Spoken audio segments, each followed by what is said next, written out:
to another army book review. For those of you who haven't watched my previous reviews, well, first of all, why not? Go back and watch them again. But this is a highly scientific process during which I use both a pen and, this is crucial, a whiteboard to review the current army book for a particular old world race. This time it is the Orcs and Goblins Arcane Journal. I'll still call it an army book, to be honest, because that's still how I think of them. If I don't think of them as an army book, then I think of them as a flavour pamphlet, because they are a bit thin compared to some of their contemporaries. But yes, this is a comparison between the current army book versus two of its mightiest predecessors, the 4th, 5th and 6th, 7th edition Orc and Goblin army books. I've already done the Bretonians and the Tomb Kings, so you can go back and enjoy those. But this will be a self-imposed, arbitrary comparison of 4 key aspects. Those are the different units that are available for each army book. Now, this isn't just in terms of variety of units, it's also in terms of how strong those units are, how well-rounded their rules are, and yes, it is also the options of what units there are to take. Secondly, the background slash fluff slash lore, however you choose to call it. This is both the lore as it's portrayed in these books, but also the amount of lore, the way in which it adds flavour to the army. Thirdly, the magiciness. There ought to be a kind of a twinkly sound effect there, I think, which reflects both spellcasting and magic item availability in each of these army books. And finally, the unique category for this particular army book. If you are of a sensitive disposition, you may want to turn the volume down or off on your device now. The Wah! Category. You can turn your volume back up again now. Yes, so, without further ado, let's get into it. So, let's take a look, first of all, at the 4th/5th edition army book. I tend to think of this as the definitive Orc and Goblin army book, at least for me. This is where all of the kind of units that we still think of when we think of an Orc and Goblin army originated. This is the one that, from my childhood at least, was around for the longest period when I was playing fantasy lots almost every weekend. And it's the one that kind of sets the tone for everything that's come later. So, what units did we have? Well, I mean, we had a variety of different orcs. We had regular and savage and black orcs. We had a variety of different goblins, 3 flavours. They came in knight, forest and extra crispy. No, common goblins. And within those subcategories, they had their own unique unit entries as well. Things like wolf riders and wolf chariots, spider riders, squig hoppers, fanatics, netters, clubbers. We had 2 different kinds of trolls, both stone and river trolls, and of course, the mighty giant. In terms of how those units ranked up, I mean, unfortunately, once you get past the different flavours of them, that mostly is represented by what options are available to them. There's a slight variation in terms of things like black orcs being able to quell animosity, savage orcs getting frenzy, but I mean, the difference between common goblins and forest goblins is pretty much what they are riding on. In that case, I am therefore going to give this a 7 as a good benchmark in terms of what units are available for this army book. So that gets that first score on the board. Let's move on to the 6th/7th edition army book. So this one actually takes a step back from what was available in this book. There is a less variety in terms of what is available in this. We've still got the varying flavours of orcs, we've still got black orcs, we've still got regular orcs, we've still got savage orcs, we've still got night goblins, and we've still got forest goblins. They're called common goblins now. But we've lost the spider riders, and beyond that, there is a limit now based on the different kind of sections in terms of rare choices, special choices, core choices, that shape the format that an Orc and Goblin army can take. No more can you simply go, I'm going to take as many trolls and ogres as I want, which you could absolutely do with the 4th, 5th edition book. Instead, you are limited to only a small amount of units, at least, of trolls. I mean, you can still take a big unit of trolls. There's no limit on how many points you can spend on trolls, but there is a limit on how many units of those can be included. They did try and address some of this in articles in White Dwarf and in terms of the Warhammer Compendium that slowly added some options back into this book, but I'm going to drop this one down 1 letter, 1 number, give it a 6 out of 10 for unit availability. So the 4th, 5th edition book currently in the lead. Let's turn now to the old world. So, I have to kind of go across 2 books on this, which I suppose in some respects ought to mark it down, but I'm not going to.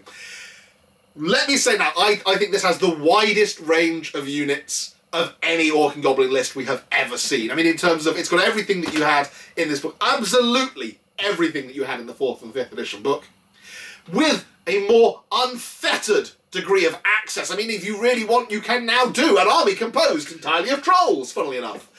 But not only that, it's added more unit options in. We've got the Troll Hag, we've got the Bone Grinder Giant, we've got Ogres back, which were only available as mercenaries in the 6th, 7th book. But not only that, we've got an entirely new unit option in the form of the Black Orc Chariot, which I think is a welcome addition. Yeah, I am very happy with the range of units that are available in these 2 books that represents the Orc and Goblin army as it appears in the Old World, and I'm going to give it an 8 out of 10. An 8. I would give it an 8.5. I don't do half marks, so it's a 9. 9 out of 10 for the Old World entry. Storming ahead there. Let's look now at the background that's available. Okay, there's no beating about the bush. There is so much cool background. If you can get your hands on a copy of this, I'm sure there are several copies available online, on eBay or other sources, and of course there's probably PDFs out there as well. But beyond that, there is, I'm sure, typed up versions of the lore on sites like, well, I'm not going to name them. You know the sites I'm talking about. This is absolutely dripping with flavour. In terms of the narrative, almost half the book basically, is just background narrative. It's awesome. There's a battle report in here. There is all manner of awesome events that happened, important events in Orcish history.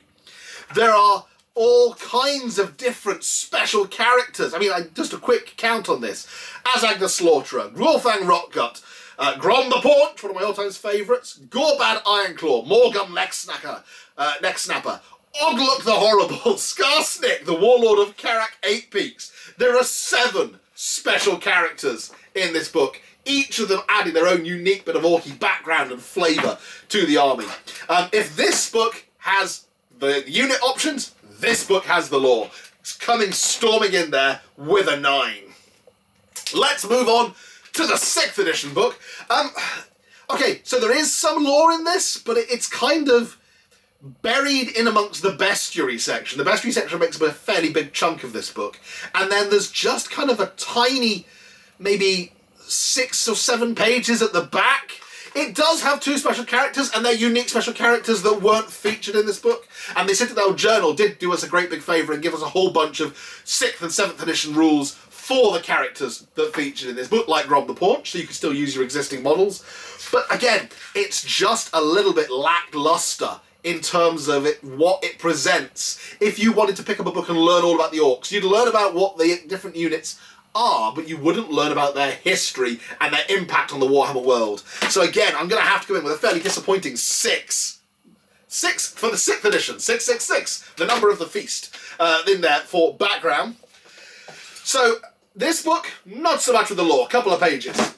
This book, hefty, big, chunky serving of lore. And what's really cool, some new lore. There's 2 new special characters featured in this book, because of course, a lot of the Orky special characters that were featured here hadn't been born yet, or spawned yet, by the time that this book was published. But yeah, it's absolutely gives you loads of interesting information about different types of ways that Orcs wage war, the different raiding warband, the Troll Hag warbands. I'm going to give this a solid 8 out of 10 in terms of background, because I am quite happy with, albeit it doesn't have as much of this book, almost as much of this book actually, comparing it to that book, is lore. So that's coming in at a solid 8 for the Old World. Let's move on to the magiciness section. So, okay, there was 1 lore for spellcasting for Orcs and Goblins at this point, but it was a fairly cool lore. It had 9 or 10 spells, and there was both a variety of unique Orc magic items that were available, that are covered, I think, in the back of this book, and also in the magic book at the time that it was published. So there's things like the Evil Sun banner, the Sword of Bork, there's the Bad Moon banner. There was a whole range of Orc-specific magic items and spells that were available for this army. But also they had access to the whole range of common magic items that were published in the Warhammer Magic Items book at that point. So if you wanted a tooled-up, hero-hammered Orc, this absolutely delivered. So I'm going to give it a solid 8 out of 10 on magiciness. In comparison, The 6th, 7th edition book did have a whole host of unique orc magic items. So this is where a lot of the magic items that we think of today when we think of Orc and Goblin magic items, like Wallopers One-Hit Wonder, and Thumper's Club of Thumping, and Drog's Dead-Hard Arm. Oh, I could just list these off. They are such cool names. Azat's Club of Smacking is one of my favourites in here. Yes, the Ed-Button app that gave you one extra attack that had Killing Blow that you could use to butt people to death in challenges. There was... there's probably more Orc and Goblin unique magic items there that I think most players used in terms of Orc magic items at the point they were using the 4th and 5th edition books. But there was a limited amount of common magic items. So in that regard, it does fall a little bit behind. But there were 2 unique Orky Goblin-y laws of magic. There was the Big War and the Little War that featured in this. So altogether we got 12 spells, which is actually a few more than were available in the 4th and 5th edition. So in terms of magiciness, 8, it is holding its own. It is carrying itself along quite happily alongside the 5th edition one. Where do we stand then with the Arcane Journal? Well, between these 2 books, I think pretty much every magic item that is featured in there is represented. But plus, we have the same again in terms of common magic items, much like we had back in 4th and 5th edition. So there is a whole host of different Orky spells, Orky magic items that are available to you. But that's not all. As we've noted, there is an entire Orc lore of magic that is featured in the main rulebook. And then, for the first time, there is an entirely new lore of magic that is featured in the Arcane Journal as well. So that actually doubles the amount of Orky spells you've got. 7 spells in the core book, a further 7 spells for the Troll lore of magic featured here. 6 common and the Troll magic signature spell that you can switch for. The most spells that any army has received so far. It outnumbers the Big War and the Little War, and actually it outnumbers the spells that were available in that. So I think they have to clock in with another 9. Let's talk now about perhaps the most important category of this chart, the war category. What do I mean by that? Well, when I say the war category, I'm talking about the general orkiness of each army. How is the anarchic, free-spirited, wild craziness of an orc army represented in the rules? Let's deal first with the 4th and 5th edition book. So this gave us the animosity rule. It gave us that first uncontrollable, unplannable element that every unit in your army, except for things that like Black Orcs and stuff that were too cool for school, had to roll at the start of the turn to see whether or not they were going to behave themselves or do something entirely random. It is this rule, perhaps, that made Orcs so both fun to use and hard to use back in that edition, because no battle plan, never mind no battle plan survives contact with the enemy, no battle plan survives contact with your own army.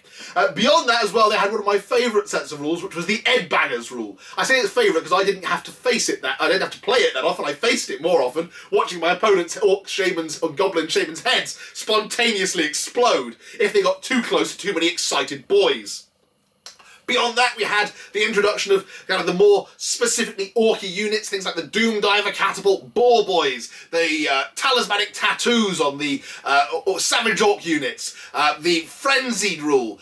All of this stuff adds up to a fairly big, green, mean army list. I'm going to give it a solid 8 out of 10 for a sheer orky know-whats. It is both brutal and cunning. Let's move on to the 6th edition rules. Well, these kept the animosity rules. Did they keep the Edbanger rule? I'm not actually sure. I'm going to quickly refresh my memory. Did goblins and orcs have the chance to explode? Yes, they did. Well, they had the miscast chart in much the same way that other armies did, but their miscast results were modified based upon the number of orcs that were near them. So they still kept that kind of same wild, crazy element. Beyond that as well, they still had a load of those particularly orky units. The Doom Diver still made an appearance. The Fanatics was still in there. The Pump Wagon was still in there.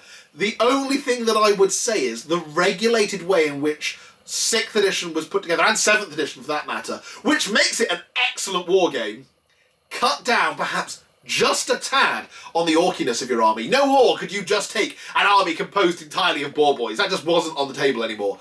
No more could you take an army composed entirely of trolls. again, you had to play within the limitations that the army list set you, which the 5th and 6th edition, the 5th, 4th and 5th edition book let you be a little bit more free-spirited. For that reason and that reason alone, the fact that orcs were not just given absolute free reign, I'm going to dial this back to a 7. Let's turn then to the old world. Well, how do they do on orkiness? We don't have head banging. Let's take that off the table first and foremost. We don't have our goblins, shamans' heads exploding anymore. Beyond that as well, we've lost animosity. That has been replaced by the universal special rule, impetuosity. Albeit, that is explained by the rules writers as representing the fact that the orcs, when confronted with the enemy, are far more likely to simply want to charge and get stuck in than they are perhaps to sit around, pick their nose, squabble, which they might do if there weren't enemy within sight. I think that this could perhaps still have been represented by some combination of the rules. If there was an enemy within charge range, maybe an impetuous roll. If there wasn't an enemy in charge range, then they could have still been left with some kind of animosity rule just to see if they start squabbling amongst themselves. Beyond that, though, as well, I think my other concern is every unit got impetuous. And units like goblins, like night goblins, for example, I don't see as being as determined to get stuck in. Yes, they are giggling little lunatics who want to go and cause pain and poke things, but that doesn't mean they are as brutal and as crazy as their bigger, greener, meaner cousins. And beyond that, if it's representative of the ferocity of the army, if it is essentially like a toned-down version of Frenzy, then I don't think Black Orcs should have been immune to it, because at the end of the day, they like to get stuck in just as much as any other orc. That being said, the variety of army list rules that are thrown in for things like the Troll Horde, the Nomadic Army, the different kind of things like the Tusker Charge for the Boar Boys, the Chopper Rule, all of that stuff does still add a strong green flavour to this army, which gains it still an 8. It does not fall to a 7 like the 6th edition book, but it is not, I would say, perhaps as orky as it could have been. We could have dialed that up all the way to 10. Never mind. Let's total these up then and see how we do. Now, this is where I have to do maths, and I'm not great at that. So the 5th and 6th, the 4th and 5th edition book, 2 8s, that's a 16, add a 9, that's 25, add a 7, that's 32 out of a possible 40. The 6th edition book, well, 2 6s is 12, add an 8 to that, that gives us 20, and a 7 is 27, 5 points behind the 4th and 5th edition book. How then has the old world compared to its predecessors? Well, we've got 2 9s and 2 8s, which is promising. 2 9s is 18, 2 8s is 16. This is where I have to add 2 numbers that include 2 digits together and my brain struggles. 18 plus 10, 28, plus another 6, that's 34! 34 out of a possible 40. It's official. This is definitely the best Orc and Goblin army list we've ever seen. On that bombshell, I'm going to end, because I don't think there's anything more that I need to say about it. If you have enjoyed this video, please subscribe. Please go back and watch the earlier ones, or just pick something out of the back catalogue. You might find something there you enjoy. Go and check out, if you haven't seen it already, my crazy video about the lost treasure buried at the bottom of the Atlantic Ocean. Beyond that, if anyone from Games Workshop is watching this and you've enjoyed my slightly crazy and madcap way of reviewing these, please send me the Dwarf one so I can do the Dwarf one next. I'd love to be able to kind of do that before the Dwarf book released, just to give people an idea of how it compares to previous books, because I am an avid Dwarf player. All that remains then for me to say is thank you very much for watching, and as ever, I will catch you next time. Bye for now.